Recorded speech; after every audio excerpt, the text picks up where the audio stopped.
Hi guys, this is Lada from Astrolada.com, and before I start with the monthly horoscopes for July, I want to make a short announcement that I will be doing a webinar for just £20, I think it's about $28, on the 14th of July, and this webinar will be about Jupiter going into Libra. And anyone who subscribes at the end of the seminar, at the end of the webinar, I'm going to be looking at their personal charts and discussing how it's going to affect them personally, and I'm going to go through all the signs. I'm going to go through the specifics that you're not going to get anywhere on any video online. So subscribe. You can subscribe for this webinar at astroladawebinar@gmail.com. I'll put the email here, and I'll give you all the details how to log in. And if you're not able to log in on the appropriate day, on the 14th of July, when the webinar is on Thursday, the day of Jupiter, of course, because we're talking about Jupiter, you'll get a free recording, and you can send your chart details as well to look at them quickly. And I have another announcement. I'm looking for new psychics, astrologers, and tarot card or angel card readers who want to partner with me on Astrolada.com and who want to work together with me. And yes, if you're interested in such job opportunities, again, write to me at astroladawebinar@gmail.com. Hi Leo, this is your July 2016 horoscope with me, Lada from Astrolada.com. For anyone who has their ascendant, sun or moon in Leo, and I'm one of you, my moon is in Leo, and that prediction is particularly correct for me as well. So I have great news, Leo, on a few levels, and some a bit more difficult news. Let's start with the good news. So the good news is that Mars is turning direct, and from the beginning of July, gradually over July and August, you're gonna start feeling positive unblocking and resolving of problems that happen in regards to Mars. And let's see what might have gone wrong when Mars was retrograde. Well, Mars was retrograde in your 4th house, which is family, property, place of living. And if there were some complications, some issues with family members over the last month, 2 or 3, some big changes in your family environment, some big changes in your place of living, some big changes or some complications or frustrations with matters of selling property or with matters of relocating or with family members, some conflicts possibly, or if there were some complications in regards to maybe doing renovations in your home, or start trying to do that, or trying to change something in your home and family environment. Now when Mars starts moving direct, well, things start unblocking. You start moving ahead. Maybe you'll be able to finally sell that property, or maybe you'll be able to relocate to a new place with less complications, with more ease. Or maybe, that's definitely certain for me, I'm relocating as well. So when Mars went retrograde, all those issues with relocating started coming up. And finally now, I hope, when Mars starts moving direct, in regards to the family environment, place of living, we'll be able to sort those things out. Or if there were some issues with your family, again, as I said, these will be resolved. If there were some stresses with your mom, with your dad, or with your own personal family, this will start slowly resolving. Or if you've been doing some, reparations and changes in your flats and homes, okay, you have the green light from July onwards. Things will start moving ahead. And Mars also rules, for Leos, our 9th house. Because Mars is the other planet. Mars rules 2 signs, Scorpio, which is the 4th house for Leos, and the 9th house, Aries. Yes, it's the 9th house. So what it means is that the 9th house is foreign places. So if you're trying to make some arrangement in regards to relocating to a foreign place, whether it's with visas, whether it's with documents to do with foreign places, so if you're doing business with foreigners in some way, these things can start. And if you had to put extra hard work on those while Mars was retrograde, when it goes direct, you start seeing the results of those extra hard work that you've put over the last few months. And 9th house is also higher education. If you've been putting a lot of efforts in higher education or in pre-qualification, when Mars starts moving direct, again, things start you start seeing the positive results of those extra efforts. Or you might finally start being able to move ahead with plans for relocation in foreign countries, or plans for foreign travel. They can get unblocked and not frustrated, or plans in regards to getting accepted to some university, or maybe you can get more focus and push through to start pre-qualifying and do, some different direction in regards to your career and in regards to your high educational skills. So that's the great news. And now let's go to a little bit more complicated configuration that's happening over the next 3 months. Actually, it started in June, July, and August, and it continues by the end of September. This is the hard aspect between Saturn and Neptune. And it's going to create some tension between the areas that Saturn and Neptune are transiting in your horoscope. And this is a very rare transit. It's the last time this is happening. Last time it happened, I think, was last year towards the autumn. But this is the peak of this transit. This is the peak of this configuration, which continues for a very long time, for almost 4 months again, as I said. And Saturn is in your 5th house of romance, in your 5th house of creativity, in our 5th house. If you have your own business, Saturn is again 5th house, because you use your creative intelligence. Even if your business is very mundane, like cleaning houses, you're the creative genius in that business. So that's why 5th house, which rules creativity, is also people that are in their own business, or freelancers. And Neptune will try to basically dissolve certain structures there, because Neptune is making this hard aspect to Saturn.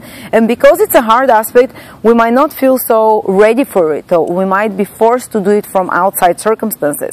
So for example, let me give you a few possible examples what can happen. You have certain understandings of how love relationships should be. This is the 5th house. And how romance, how dating should be. And Neptune starts squaring Saturn, and it starts dissolving, and it's already started. You might be feeling it even from a month or two ago. It starts dissolving your ideas and your rigid structures and understandings and belief systems of how romantic relationships should be led. What love, because the 5th house rules the love, the heart chakra, from the heart. What is important for love relationships? You start actually, if you've always had and believed in relationships, love relationships, and romance, that they should be led in one way, or that these are the rules of romantic dating, these are the rules of how you share love with another and receive love back. Neptune will undermine those beliefs. In the worst case scenario, in a way that you feel like you're losing a grip or control on the romantic situation in your life, that you're losing certain loved ones that are no longer, lovers, or dating belief systems that are no longer valid for you. But Neptune wants you to open to something higher, because Neptune is the planet of higher power. Neptune is one of the planets that signifies connection to the invisible. So maybe God has a bigger, better plan of how love and relationships are. Because we try to put our earthly, limited understandings and belief systems of how relationships and love should be like. But God says, no, love is boundless. And that's what Neptune, by sending an aspect to this rigid Saturn of like, yeah, this is how love is. I'm going to hold on to this love relationship, or I'm going to hold on to my idea of how love relationship should happen. And Neptune says, no. Let go and let God, because maybe God has a higher plan for you, a better plan. And you might feel at a loss and confused while Neptune is making this aspect, but the ultimate result of that, even if you're feeling like you're losing important people or losing something in regards to relationship with your child, maybe you had certain rigid structures of how a child should be brought up, or what the relationship with a child is, or maybe you had certain rigid understandings, old understandings and belief systems about whether you want a child or no, or how a child, because 5th house also rules children, or how to bring up a child, and what the relationship with a child should be like. And Neptune says, well, no, God has a higher perspective. So if you don't let go of those old rigid structures, you might find yourself in a bit of a chaos. You might find yourself like you're losing control of those matters, and footing under your feet, and grounding under your feet. And again, as I said, the ultimate purpose of Neptune making this square aspect to Saturn is to release the rigidity, to release the old belief system. Neptune dissolves these old systems and belief systems in regards to love, in regards to how to raise up children, in regards to how to run up your creative processes and projects, in regards to how to run your business as well. And the ultimate goal is to liberate you in some way, because Neptune is a liberating planet in regards to all those matters, and to bring you to a higher understanding of those matters and a better way to do them, in a sense. But the process, again, because it's a hard aspect, can feel a little bit confusing, can feel a little bit like you're losing a grip and you're not sure what's happening. But trust the process, let go and let God, and then you will restructure love relationships, you will restructure your understanding of romantic relationships, you'll restructure your understanding of and shift it of how to do your creative projects. And maybe Neptune can ask you to not to put so much order and rigidity in your creative processes, to trust the creative process and go with it in a way, to trust the higher power and inspiration. It can be very inspiring, actually, for people that are in creative fields like I am. You know, I have my own business, so even though I'm not talking about creative things, I'm not painting you pictures or singing you songs, I'm creating something, I'm creating content. So anyone who is in a similar position, Neptune can be, the positive result of it is that it can unblock, you know, something that's been blocking our creative process, because Saturn is there in the 5th house, can dissolve certain fears in regards to the creative process, or it can undermine the structure of this creative process because it wants to bring some chaos, so more alternatives can be generated. Okay, what else? At the same time, Saturn wants you to put more structure where Neptune is. And Neptune is in our 8th house of mutual resources and finances. I'll give you again me as an example. I work with lots of people, I partner with them. So part of their resources come to me, part of my money that I generate comes through those business partnerships I do with other psychics and astrologers. And Neptune is transiting this 8th house, which means like I've loosened the reins a little bit of how I control those finances. I made it without control, too boundless, but Saturn starts squaring Neptune, so your 8th house, which is mutual finances and resources, Saturn says, now you have to put more reins, now you have to put more boundaries and structure how you configure your mutual budget with your partner, with your business partner, with your marriage partner. Now you have to work harder in order to make, you know, more structured finances, or in order to make it more mutually beneficial, or not to be taken for a ride, for example, because Neptune can be woolly, uncertain, unclear, without boundaries in regards to those financial matters connected to other people. And Saturn says, no, you put structures, or I will correct it. If someone's been playing you off financially, or someone has been confusing you financially in regards to certain resources that are yours or theirs, that are mutually involved in some way. It doesn't have to be money, it can be possessions of some sort.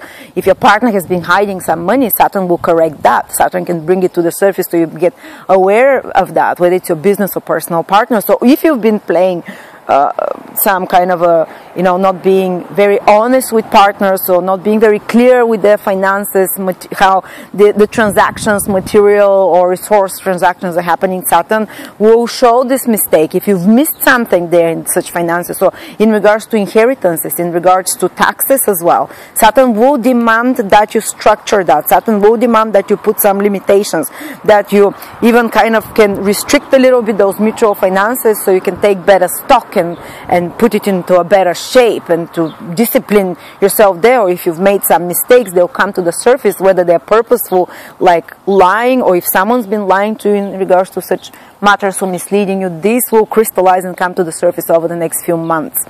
And you, by the end, the final result will be more control over such areas, more clarity, more crystallization of such mutual finances. And even if it creates certain stagnation or certain kind of because this is what Saturn will do when it aspects a planet in the 8th house, it slows it down, stagnates it, so you can correct it and improve it in some way, and correct it. Okay, so that's like the overall influence for 3-4 months ahead. Leos, you know, you're forewarned. Forewarned is forewarned, as they say. And the last thing that's happening is that there are 3 planets in your 12th house till the middle of July, which is in Cancer.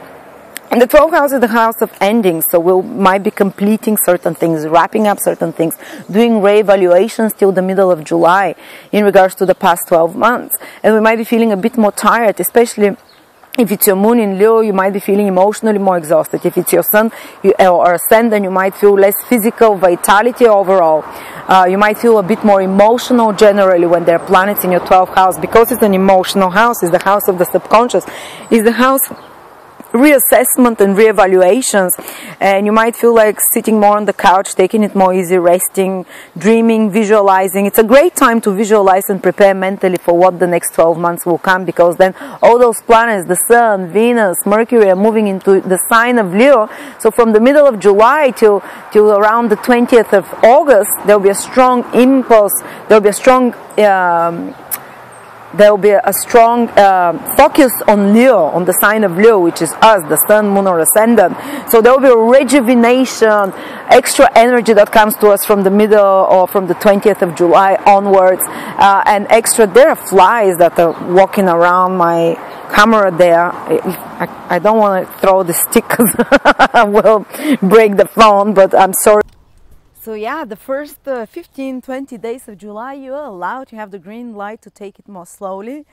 It's a great time maybe to go on a holiday to a foreign country, faraway place, which is symbolized by the 12th house, to explore different alternatives and to prepare mentally for the new cycle that starts when the Sun enters the sign of Leo, which will happen actually even before. From the middle of the month, Venus enters Leo and Mercury enters Leo. So even from the middle of July, you start feeling more attractive. You start attracting more, you know, supporters through your charm. Even your physical appearance can improve when Venus is in your sign, the planet of beauty. Your graces, and you can attract more pleasurable experiences of love, of harmony, of sensual pleasures, which is all Venus, of more beauty, beautiful views, beautiful food, a few dates maybe if you're single, and that will continue even up to, you know, till the middle of August, starting from the middle of July. And with Mercury, it will make you more brighter. Mercury makes you wittier, faster. So if you have any important communications to do, if you want to stand out, the way you deliver a verbal message or the way you deliver a written message, this is the time when Mercury is going to energize you with its energy of communications, of information, of new skills, learning new skills, so applying the skills that you already know in the best possible way. And if you're already in some kind of careers that the Venus or Mercury, from the middle of July, you're gonna get very busy, and this is gonna be very much supported by the Mercury and Venus planets. And what are Venus and Mercury careers? Anything with art, anything with beauty, anything with women, anything with decoration, anything with diplomacy, anything with negotiations, anything with administrative work, Mercury, anything with teaching, learning new skills, with communicating, with presenting information, giving or receiving information, marketing, advertising. This is all Mercury. So things will start, definitely the planets will start supporting you from the middle of July. But till the middle of July, you might feel a little bit kind of more lazy, a little bit more emotional, but don't beat yourself up. You're concluding a cycle, and this is time to, you know, relax a little bit, take care of your emotional well-being till the middle of July. And after that, you can come and shine and come out into the stage from the end of July onwards. So thank you so much, Leos. I will see you next month. Subscribe to my YouTube channel to see more daily updates and monthly updates and weekly updates. And also follow me on my Facebook page, Astrolada, where I give free readings with me. Someone can win a competition for a free reading with me or one of my amazing psychics or astrologers. They also give free readings, personal free readings, so for each sign free readings. And I tell about my webinars there. So stay tuned, and I will see you next month.